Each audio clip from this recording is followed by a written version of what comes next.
But along the way, we actually had some, Clark and I had some fun adventures. Um, him helping me out with my business. I did a workshop in Sedona, and I don't even know how this came about, but I flew into Vegas and borrowed my dad's car to go down there. Of course, this is the remote viewing stuff, right? And somehow or other, I don't know if Clark had some time and said, "Hey, can I come down and help out?" Or if I said, "Hey, I need some help. What are you doing?" Something like that. Anyway, he and I drove down to Sedona from Vegas, did the workshop, and of course, Clark is the kind of guy who can be really helpful and help you out a lot. Did the workshop, and then we drove back and we drove through Prescott, where I'd never been before. And we get to Prescott, and it was really kind of cool. They had a folk festival kind of a thing going on there. And both Clark and I were really impressed with these machines they had. They were like one cylinder, gas powered stationary engines that could drive belts and stuff like for sawmills and stuff. And there's this whole hobby industry of refurbishing these things. Apparently there was tons of them back, in the 20s, maybe the 10s, the 20s and 30s, 19s, that is not. So, and then another time I got contracted with a very, and I'm under an NDA for this sort of, although everything we did is kind of open source now. It was a classified project actually, but I did it for a civilian contractor. To do a remote viewing project, it was week long. We set up in a community somewhere in the Southwest.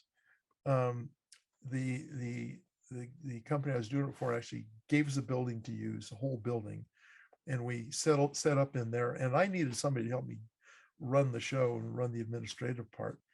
And Clark was a master at that. He took over. He made sure all the trains ran on time. He kept things structured, and he didn't try and run the show himself, but he could see I was doing some stupid things, and he was very good at saying, "Well, how about if we do this or this or the other thing?"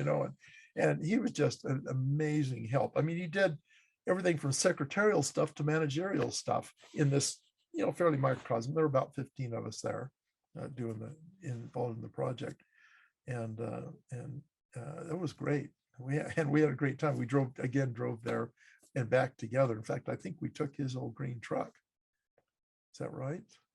His favorite truck. That's a great truck. He let me borrow it a couple of times. I love that truck. So did he. Yeah.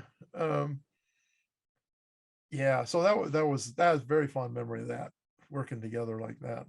Oh, so let me go back to the remote viewing stuff. So and still off and on, we do annual remote viewing conferences there in Vegas.